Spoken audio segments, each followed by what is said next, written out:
So what do you think? Confused? Not sure what I mean by all this? Let me take you through and do a quick summary of the movement patterns that we talked about and the rep strategies we talked about. First and foremost, you need to understand what a concentric movement is and an eccentric movement is. Concentric is where you're going to generate force. Eccentric is where you're going to decelerate force.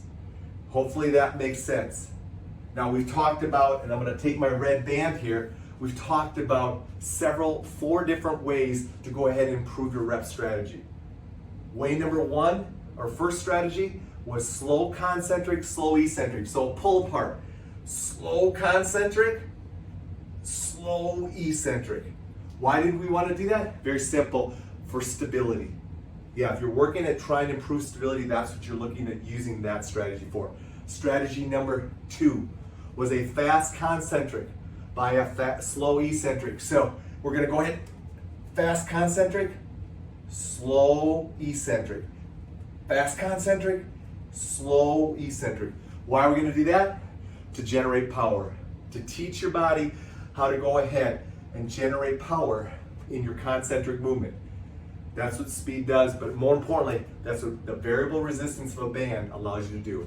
Strategy number three was a fast concentric, pause, fast eccentric.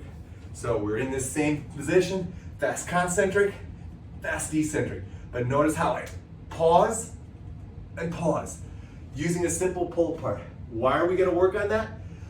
We're going to go ahead and allow you to mentally start working on teaching yourself how to decelerate or slow down a force.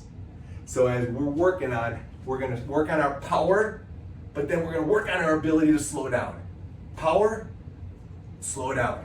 And that's what the fast concentric pause, fast eccentric pause strategy is going to work on.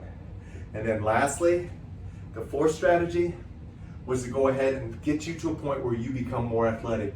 And that's where we're going to go fast eccentric followed by an immediate fast concentric. So once again, I put myself in my pull apart thing. It's going to be, we're going to go ahead, that's our concentric. It's going to be a fast eccentric and coming on back off it. And remember, the amplitude might shorten up initially, but ultimately you want to go through a full amplitude of movement. Fast eccentric, followed by an immediate fast concentric. Why do you want to do that? Very simple. It's going to really teach you how to be more athletic by giving you faster reactions, power, control, coordination, agility, everything that makes you learn how to move this body efficiently and athletically. Remember, that last strategy is a very advanced strategy. You need to work your way up to it. Guys, I hope you enjoyed this rep strategy in service, and I look forward to going ahead and sharing more of these types of things with you in the near future. Have yourself a great day, guys.